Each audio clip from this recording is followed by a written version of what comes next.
فبس فده انت كده دلوقتي معاك الكي الاول بتاع انك تتذكر اي شيء، وعندك مفتاح انك تعرف تنسى اي حاجه. فانت بجد انت مستني ايه؟ انت ممكن تستخدم ده في اي حاجه في حياتك، ممكن تستخدمها في دراسه وتطلع مثلا ترتب على الدفعه. انا دلوقتي لو انا خلاص انا خزنت حاجه وبقت في اللون ميموري وخلاص، انا الحاجه دي بالنسبه لي حرفيا انا عمري ما انساها. طيب ازاي بقى اعمل ريفرس للطريقه اللي احنا اتكلمنا فيها دي؟ ازاي ان انا ابدا انسى اي حاجه؟ ده هتعمله ازاي؟ هتعمل نفس البروسيس بالظبط، او الطريقه، ولكن بالعكس. وانا مش قلت لك من شويه انك عشان تخلي ذكرى قويه عندك، او تخلي ذكرى محفوظه، او ما تنساهاش، انك تربطها بكذا حاجه.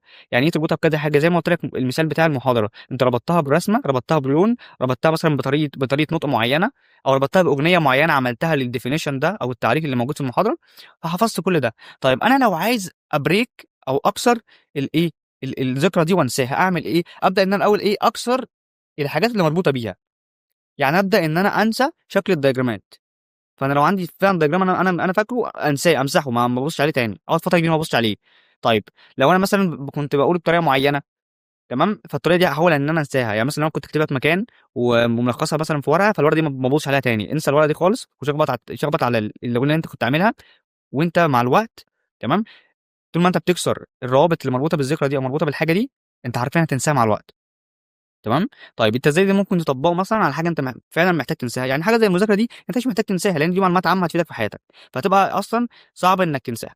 ولكن لو انت مثلا عايز تنسى موضوع مثلا مأثر في نفسيتك، فده بيبقى اسهل كتير، لان العقل طبعا وظيفته ان هو يخليك في حاله احسن، او في صحه احسن. فانت لو كنت عايز تنسى حاجه لو كنت عايز تنسى حاجه هتأثر في نفسيتك او تعب نفسيتك، هيبقى الموضوع اسهل بالنسبه لك.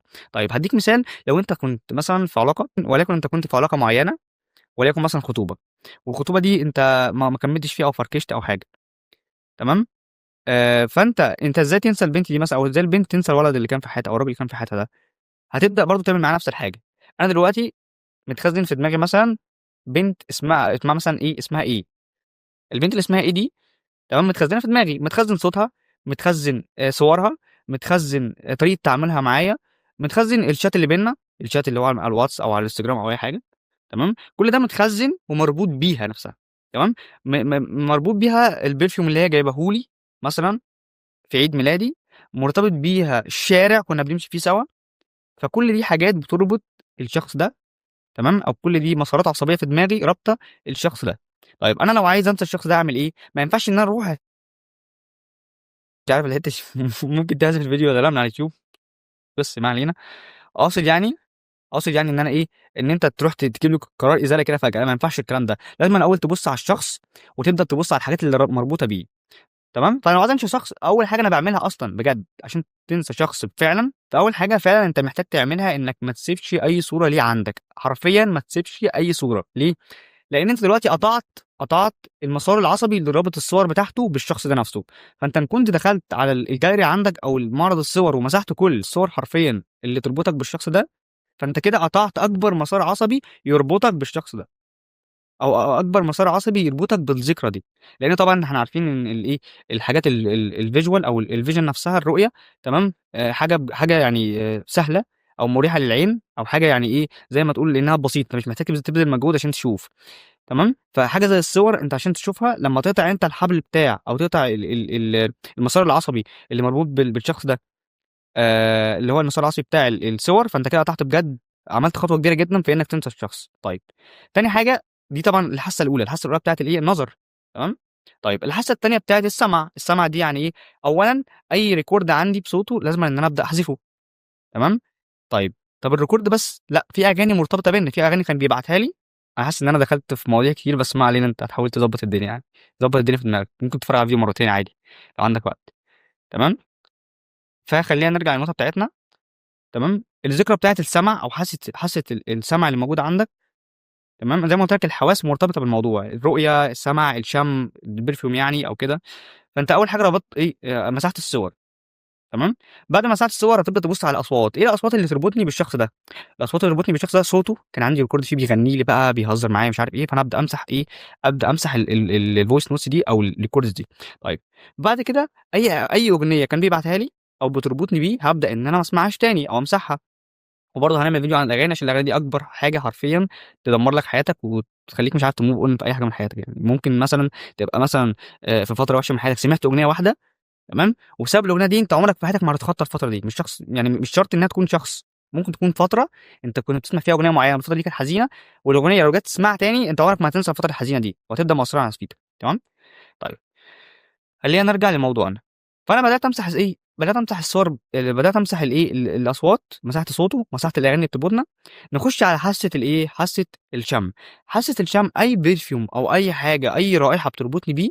انت عارف لو كان الشخص ده مديك مثلا، بجد مديك حاجه، لبس من عنده، اللبس ده فيه ريحته، انا عايزك بجد تولع في اللبس ده. عايزك اي برفيوم مديهولك، لو انت بجد لسه ما استخدمتش منه حاجه، حتى ما رشيتش منه حاجه، روح فضيه كده. تمام، فضيه وما تستخدمهوش. ليه؟ لان حاسه الشم من الحاجات اللي فعلا بترجعك لحنين الماضي. اللي هو انت كنت ممكن تبقى ماشي في شارع كده، يعني لا بيك ولا عليك، وتشم ريحه تفكرك بحاجه حصلت من 10 سنين. فحاسه الشم بتبقى قويه جدا. وزي ما قلت لك وهرجع اقول لك وهفكرك تاني، ان اي حاجه مرتبطه بالحواس، تمام، هي دي اكتر حاجه، اكتر مصيبه ممكن تخليك مش عارف تموف من اي حاجه معينه. طيب فاحنا كده عملنا بريك للفيجن، عملنا بريك للعين، عملنا بريك للسمع، عملنا بريك للشم. وممكن بص، مش كل حاجه بتنفع زي ما قلت لك ان انت تستخدمها مع في سيتويشن معين. يعني مثلا حاجه زي العلاقات دي، ازاي هنسى الملمس بتاع الحاجه، لا. والتذوق برضو، ازاي انت تتذوق، يعني ايه تذوق؟ يعني مثلا هو في الشخص ده انا كنت بتذوقه، فانا هنسى طعمه؟ لا طبعا.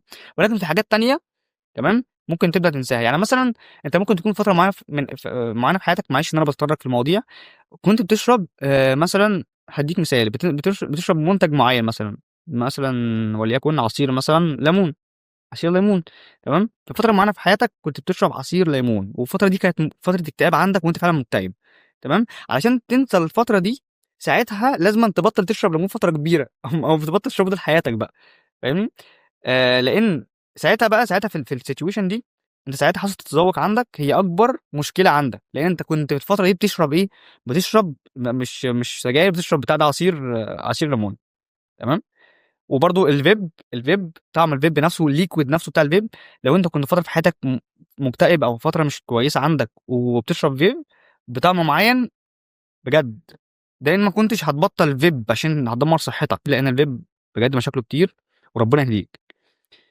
ولكن خدها خطوه خطوه يعني. فده مثال تقدر تستخدم فيه حاسه التذوق، انك تنسى فتره كنت بتشرب فيه حاجه معينه، سواء بقى عصاير بقى، سواء فيب، سواء سجاير، سواء اي حاجه، تمام. طيب فالمثال العلاقه ده او العلاقات ده مش هينفع معاك خالص، مش هينفع معاك خالص انك تستخدم انك تستخدم حوار تزوج ده. حوار تزوج ايه يعني ايه تزوج بجد؟ ممكن بقى ايه اللي يحصل، ممكن تكون الشخص ده جاب لك حاجه معينه، تمام، بتتشرب او تتاكل، فمش عارف ممكن تقعد معاك قد ايه اصلا، يعني اي حاجه بتتاكل على طول، بس ما علينا. لو هو الشخص ده جاب لك حاجه انت محتفظ بيها عشان تاكلها، والحاجه دي هتفكرك بيه، ما ارميها. حلو. فده انت كده دلوقتي معاك الكيز بتاع الكي الاول بتاع انك تتذكر اي شيء وتحوله من ذاكره قصيره الامد لذاكره طويله الامد. وعندك مفتاح انك تعرف تنسى اي حاجه. فانت بجد انت مستني ايه؟ انت ممكن تستخدم ده في اي حاجه في حياتك، ممكن تستخدمها في دراسه وتطلع مثلا ترتب على الدفعه، ممكن تستخدمها في تعلم حاجه معينه وتتعلمها كويس جدا وتبقى فاكرها، ممكن تتعلمها بجد بانك تحضر دكتوراه. يا اسطى اعمل اي حاجه يا اسطى، اعمل اي حاجه ممكن تتعلمها في انك تحفظ القران، وده هدف اسمى بكتير من اللي احنا بنتكلم فيه. فاقرا شويه، لان ما كانش يعني الفيديو بتاعي كافي. اقرا شويه عن السبيس ريبيتيشن، وحاول انك تفهم ازاي عقلك شغال، لان لو فهمت انك عقلك شغال بطريقه معينه، هتعرف تتعامل معاه على الاساس ده. وطبعا بعتذر عن ان الفيديو بجد يعني فيه تطرقات كتير، او مش منظم او مش مرتب. ولكن انا فعلا ما بعرفش اركز في حاجه فتره طويله، ممكن اكون بتكلم في موضوع واتطرق لثلاث مواضيع غيرهم، اخلصهم وبعدين ارجع للموضوع الاساسي، تمام. في موضوعنا من الاساس انك لازم انت تتعلم، او لازم أنت تعرف يعني ايه سبيس ريبيتيشن، وتقرا عن منحنى النسيان، وتفهم عقلك بينسى ازاي، وازاي يمنعه ينسى، تمام. فانت الجمله اللي تفهمك الموضوع مش ازاي، انت بجد محتاج تخلي عقلك ينسى عشان ترجع تفكره، تمام، ان هو ما ينساش، وهيرجع ينسى تاني، فترجع تفكره ان هو ما ينساش، لحد ما عقلك يبدا يشوف انك بترخم عليه، فياخد المعلومه يحطها في ذاكره طويله الامد، ويقول لك خلاص يا عم، شوفك رايح فين. وبس. السلام عليكم.